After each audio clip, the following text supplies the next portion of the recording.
with the fresh energy, feeling brand new.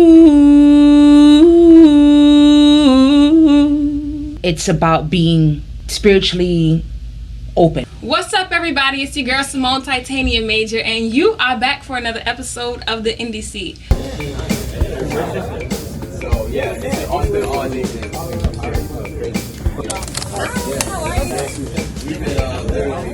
And today we have the most amazing Inez Barlatier, and I can't wait for you all to get to know her and just dive in deep with me when we ask her these questions. So without further ado, Inez, how are you today? I'm great, Symone. Thank you for having me. You're welcome. Thank you so much for joining us here at the Indie Seat. And I always start off my interviews by asking one question. When did you fall in love with music?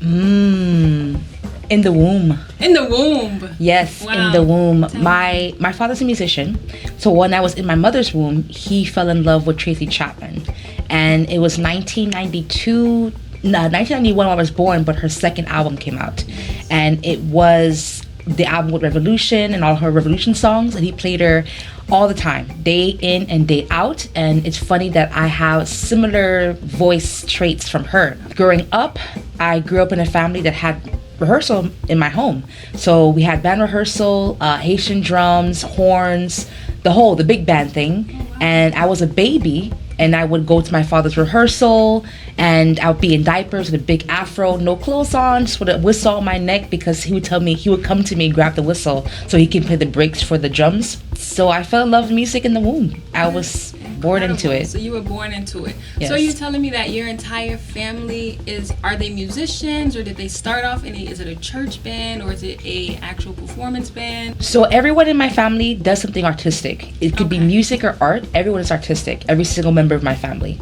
But my father and my youngest sister, Mishnik, we all sung in his band, Collection Kazakh, and later became Jean C'est Bon, my father's stage name, and Kazakh International.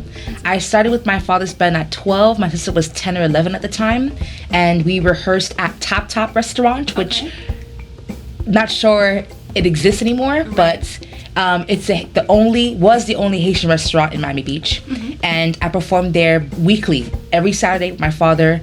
I wrote my first songs, performed them there with my sister, and I've been performing since then. I haven't stopped performing since I was 12 years old. I can see that in your current music today as well, that you carry your family over with you, because one of my favorite songs is Mama Is a Rock, and that is about your mom. And even in the music video, I see that you have family members and friends in that. So basically, your music is carried throughout your family. Is that pretty much what keeps you going? Is that what keeps you strong in your music? What keeps me strong in my music is just being a black woman, pretty much. I mean, like you all, you have to lift your voice because we've been silenced for so long. But my family does play a big role, because everybody's family plays a big role in their life. Absolutely. But my mother really does, because she was a single mother. And she does sacrifice every single thing for us. Every single lyric in that song is true to heart of who my mom is. I can't say my family is the only one that keeps me strong. I have many mothers, many supporters, many people that I adopted as mothers who raised me in my life. But what keeps me strong is, I mostly write and be for my people. Yes.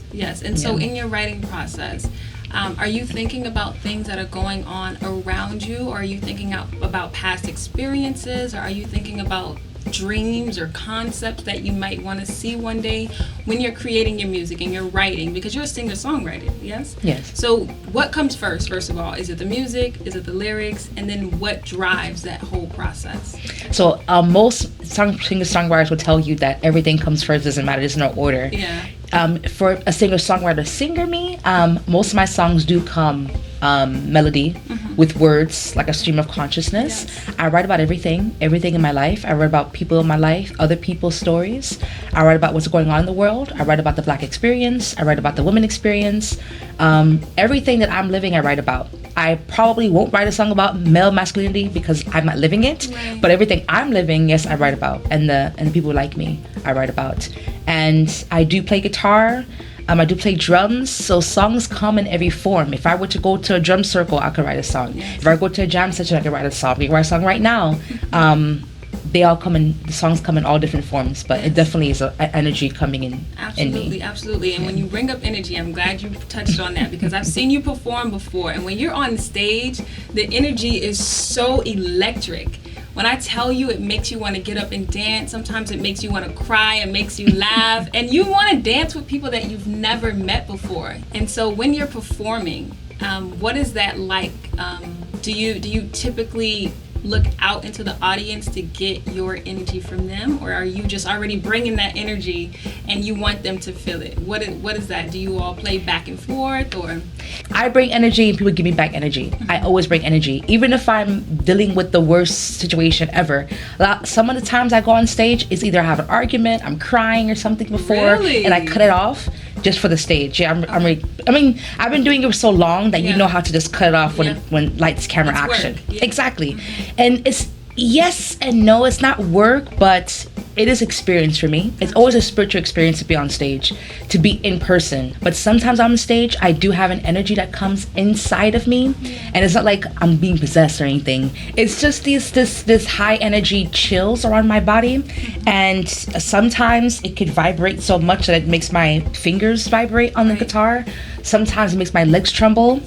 Sometimes people tell me they see angels around me or wings around me. I do know that I'm Haitian, so obviously I'm not walking alone. So when I do sing, I am not alone. My voice is not by myself. I am singing for the ancestors and around me.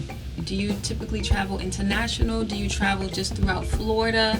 And if so, what is your purpose for traveling and performing abroad, or in a different state or location? I've done quite a bit of traveling internationally and in the States. I'm an independent artist. This is the indie seat, like you say. So I am building myself to get to the point where I can travel more often. I quit my main job so I can focus all my resources and money into it. I'm looking for grants, applying constantly for grants to fund that dream of traveling the world. The purpose is to live my dream. I mean, this is what my purpose, like I said, my story. I was born into this. I'm supposed to be doing this. So the purpose of traveling is to live it out, share more stories, uplift our voices, show people another side of Haitian culture. I do a lot of children's music. So I want to get out so I can encourage children to know who they are, especially people who look like me, because we didn't have that growing up. What is your creative process? Can you kind of take us behind the scenes when you're in your room by yourself and you're creating? What does that look like? My writing process, usually I'm alone and I try to bring myself into the emotion I'm writing about. I have a song called Magic, and it's about connecting with your holiness, about finding your identification with what God means to you. And it's about being spiritually open. So when I wrote that song, I was just meditating as I was singing it. And at the time I'm using a looper. A looper is a machine that you can record yourself and then you record on top of it. And when you in that, you can make a very trancey type of sound. So in that very trancey song, I'm thinking about what it means to me to be my full self, happy, my higher self. And those lyrics came out when I think about what it means to be above it. So the lyrics, they go, coming from a world of magic, you've bloomed. Coming from a world of magic, you've bloomed.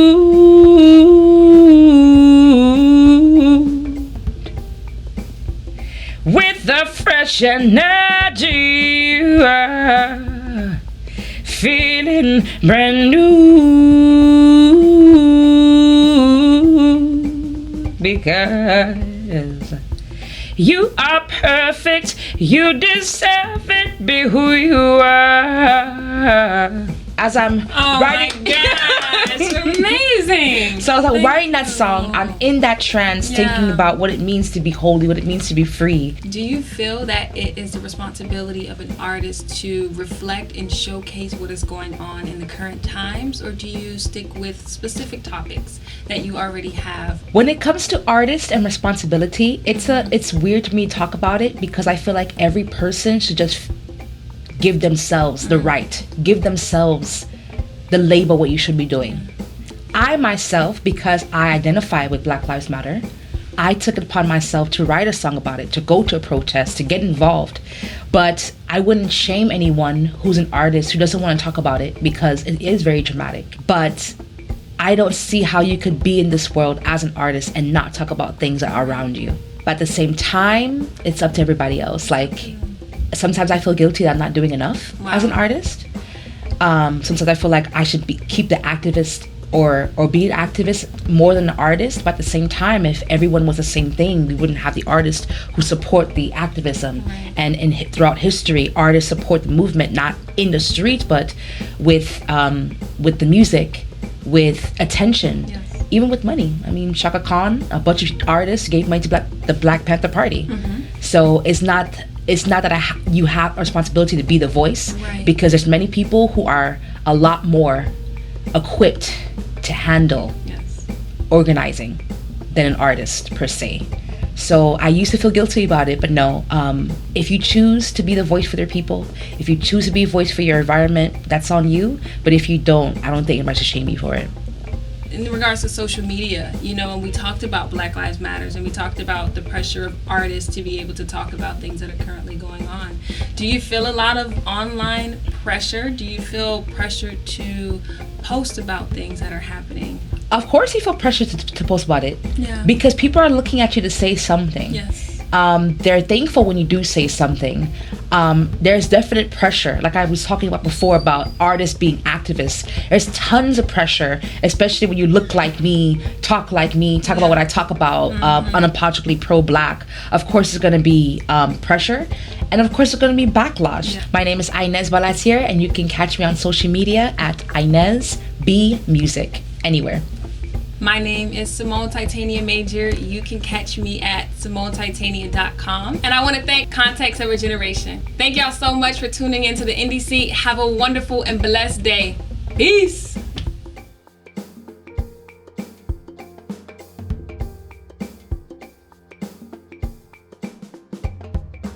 So that was the Indie Seat. If you like what you saw and you want to be a partner, or if you want to collaborate with us, even if you're an artist and you want to submit your work, check out our website, contextofageneration.org, or go ahead and submit an email to us at submit@contextofageneration.org. And for all the artists, make sure you put your name, your social media handles, and attach some of your work as well. And for those who are interested in being a partner or collaborating, please email us and we would love to reach back out. Peace. That was the Indie Seat. Thank you.